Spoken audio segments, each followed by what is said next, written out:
Hello বন্ধুরা, আজ রোববার, ঘড়িতে এখন প্রায় 1:15 মতো বাজে। কিন্তু আজকে আমাদের তিনজনেরই শরীরটা খুব খারাপ, অ্যালার্জিতে পুরো ডাউন হয়ে রয়েছি।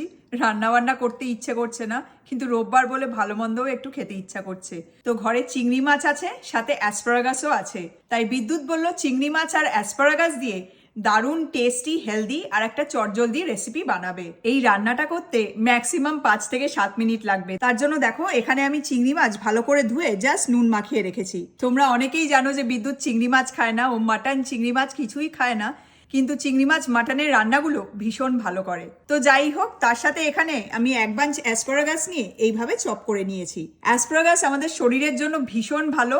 Asparagus is low in calorie কিন্তু very rich in fibre. Asparagus আমাদের হার্ট হেলথ ভালো রাখে, ব্লাড সার্কুলেশন কন্ট্রোল করে, তার সাথে সাথে ইনফ্লেমেশন কমায়। অ্যাসপারাগাসে প্রচুর পরিমাণে ভাইটামিন এ, সি, ই আর কে আছে। তো অ্যাসপারাগাস খাওয়াটা আমাদের শরীরের জন্য ভীষণ ভালো। সবার আগে আমি 1 চামচ বাটার এই ফ্রাইং প্যানে দিয়ে দেবো। আর এই বাটারটা হচ্ছে আমাদের ঘরে বানানো বাটার। এবারও বাটারে অল্প পেঁয়াজ কুচি, 2টো শুকনো লঙ্কা আর 2 কোয়া রসুন কুচি দিয়ে দিচ্ছে। পেঁয়াজ রসুনটা একটু নেড়ে চেড়ে নিয়ে এবারও এতে 1/2 চামচ নুন দিয়ে দিল। এবার পেঁয়াজ রসুনটাকে ও একটু ভেজে নেবে। পেঁয়াজ রসুনে দেখো হালকা একটা ব্রাউন কালার চলে এসেছে। এবারও এতে 3টে কাঁচা লঙ্কা কুচি দিয়ে আবার একটু নেড়ে চেড়ে নিচ্ছে। ঝালটা তোমরা তোমাদের স্বাদ অনুযায়ী দিও। এবার চিংড়ি মাছগুলোকে এখানে ঢেলে 1 মিনিট করে দুপিট ও একটু ভেজে নেবে। চিংড়ি মাছগুলো একটু ভেজে নিয়ে এবার চপ করা অ্যাসপারাগাসগুলো ও ফ্রাইং প্যানে ঢেলে তাতে অল্প হিমালয়ান সি সল্ট দিয়ে চিংড়ি মাছের সাথে অ্যাসপারাগাসগুলোকে একটু নেড়ে চেড়ে নিয়ে 1 মিনিট ঢাকনা দিয়ে এখন একটু কুক করে নেবে।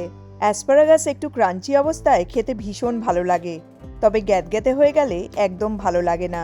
তাই অ্যাসপারাগাস বেশিক্ষণ কুক করার দরকার পড়ে না।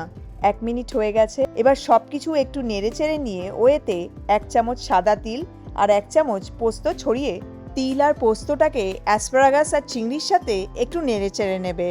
সাদা তিলে প্রচুর পরিমাণে ফাইবার, গুড ফ্যাট আর ক্যালসিয়াম আছে, যেটা ব্যাড কোলেস্ট্রল কমাতে সাহায্য করে, ব্লাড সুগার কন্ট্রোল করে, ইনফ্ল্যামেশন কমায় আর হাড় শক্ত করে। অ্যাসপারাগাস চিংড়ি রান্না একদম ডান। গ্যাস অফ করে ও ফ্রাইং প্যানটাকে গ্যাস থেকে সরিয়ে নিচ্ছে। আমাদের চটজলদি অ্যাসপারাগাস চিংড়ি একদম রেডি হয়ে গেছে। এটা দেখতে ভীষণ ভালো লাগছে আর দারুণ ভালো একটা গন্ধও বেরোচ্ছে।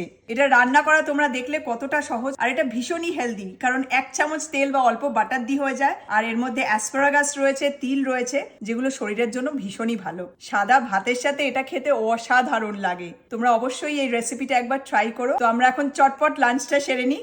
তোমাদের সাথে পরে মোমেন্টসে আবার কথা হচ্ছে। Take care, bye by.